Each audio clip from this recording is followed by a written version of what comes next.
April 1st, 1945.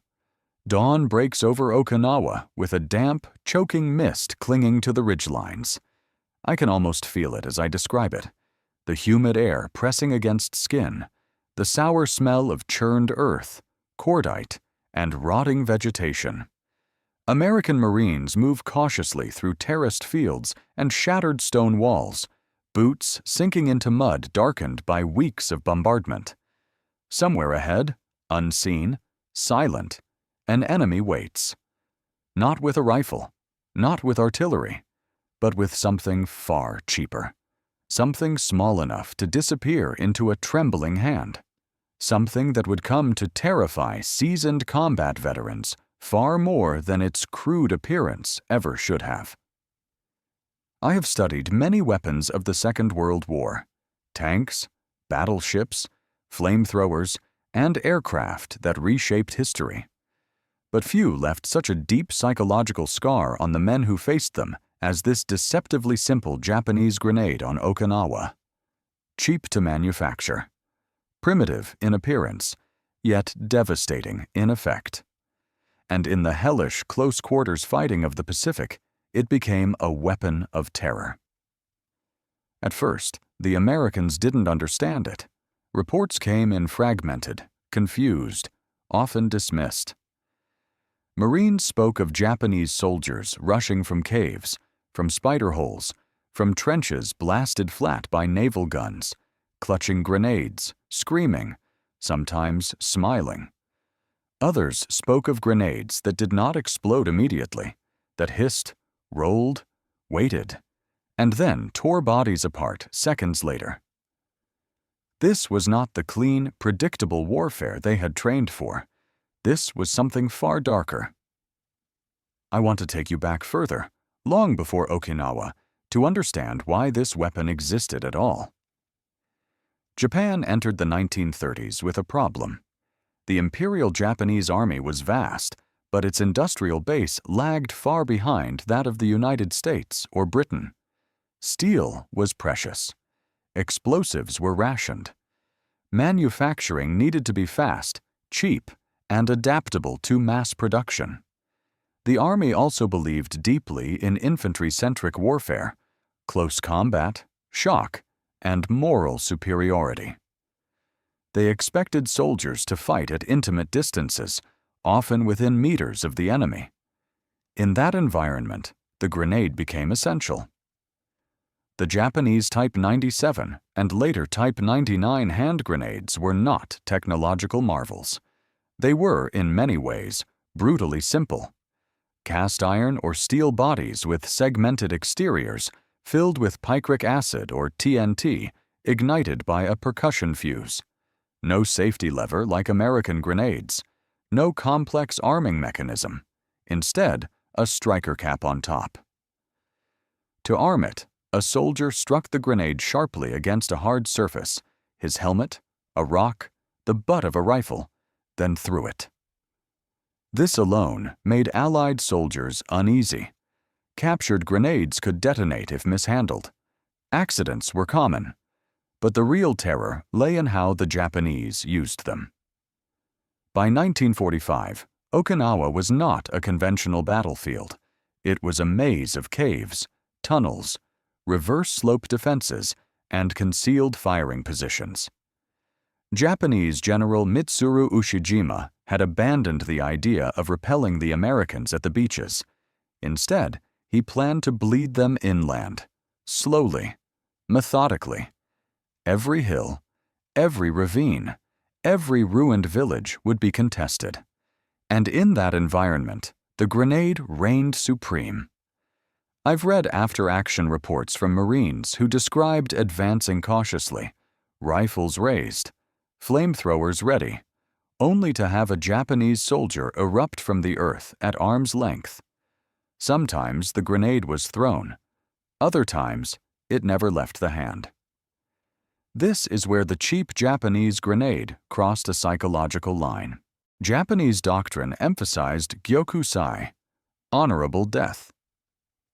Soldiers were taught that surrender was shameful. A grenade was not just a weapon, it was a final act. Many grenades were issued specifically with suicide use in mind. Some even had instructions etched into training manuals on how to hold the grenade against the body for maximum effect. Imagine the impact on the Marines. You fire at a charging enemy, hit him center mass, and he keeps coming. Not because he's invulnerable, but because he intends to die with you. Technically, the grenade was unimpressive by Western standards. The American Mk2 pineapple grenade had a controlled fragmentation pattern and a timed fuse, allowing the thrower to take cover. British Mills bombs were refined, reliable, and mass-produced with industrial precision.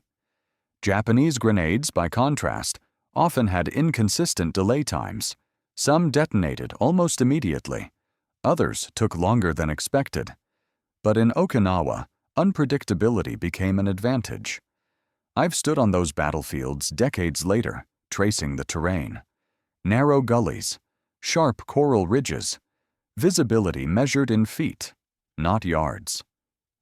In such spaces, a grenade didn't need perfect fragmentation. It only needed to explode close enough. Japanese soldiers would roll grenades downhill into foxholes, drop them through gaps in rubble, toss them blindly over walls. In caves, grenades were bounced off rock walls to ricochet deeper inside. Marines learned to listen for the faint metallic clink, the sound that meant you had seconds, if that. There is an account from a Marine platoon near Sugarloaf Hill. The men had cleared what they thought was an abandoned trench. Suddenly, grenades began appearing from nowhere, tossed with precision they couldn't trace. The enemy was beneath them, in tunnels. Cheap grenades, thrown upward through firing ports, detonating among clustered troops. Within minutes, the platoon was combat ineffective. And then there were the knee mortars. Technically, these were Type 89 grenade dischargers, small, lightweight infantry weapons that fired modified grenades. American troops mistakenly thought they were fired from the knee, hence the nickname. They weren't, but the grenades they launched were similar in construction: cheap, rugged, lethal. Fired in high arcs, they dropped into positions thought safe from direct fire. The psychological strain cannot be overstated. Marines began to fear silence more than gunfire. Silence meant someone was close, someone with a grenade. I've spoken to veterans who said they would rather face machine gun fire than a Japanese soldier with a grenade. A machine gun pinned you down. A grenade followed you into cover. There is one particularly haunting anecdote from a Navy corpsman. He described treating a wounded Marine when a Japanese soldier emerged from a shell crater nearby, wounded himself, dragging one leg. The corpsman raised his pistol, but froze when he saw the grenade in the man's hand. The Japanese soldier made eye contact, nodded once, and pulled the striker. The corpsman survived only because another Marine tackled him away in time. That moment, face to face, deliberate, intimate, left scars no weapon statistic can measure. Comparing Japanese grenades to Allied ones misses the point. The terror wasn't in blast radius or fragmentation weight. It was in intent. Allied grenades were tools to clear positions. Japanese grenades were often extensions of the soldier's own body. This difference shaped tactics. Marines adapted quickly. They learned to shoot from distance whenever possible.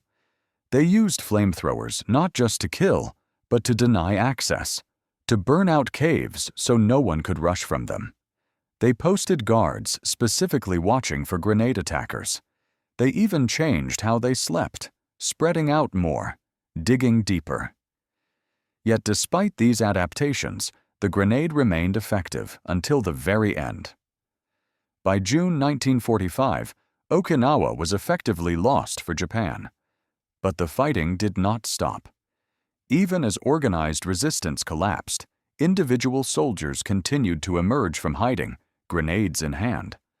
Some attacks happened days after official positions were overrun. And here is the bitter irony. The cheapness of the grenade, the very thing that made it easy to produce, also made it expendable. Japan could issue them in large numbers even as supplies dwindled. When rifles ran out of ammunition, grenades remained. When food ran out, grenades remained. When hope ran out, grenades remained.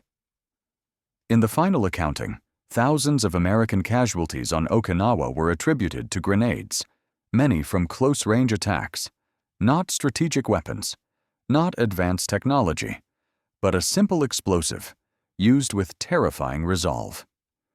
As a historian, I am often asked whether such weapons truly changed the war.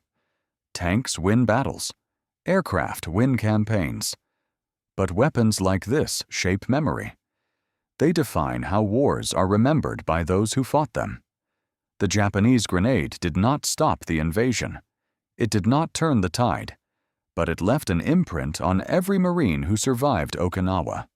It taught them that the enemy would not always behave rationally, that death could come from below your feet, from behind you, from a man who had already accepted his own end.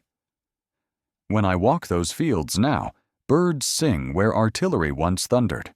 Grass grows where bodies fell. But beneath the soil, fragments remain, rusted metal, shattered stone, silent reminders of a weapon born of necessity, scarcity, and ideology. A cheap grenade, simple, crude. And yet, in the hands of men who believed death was preferable to surrender, it became one of the most terrifying weapons of the Pacific War. And that, perhaps, is the most unsettling lesson of all.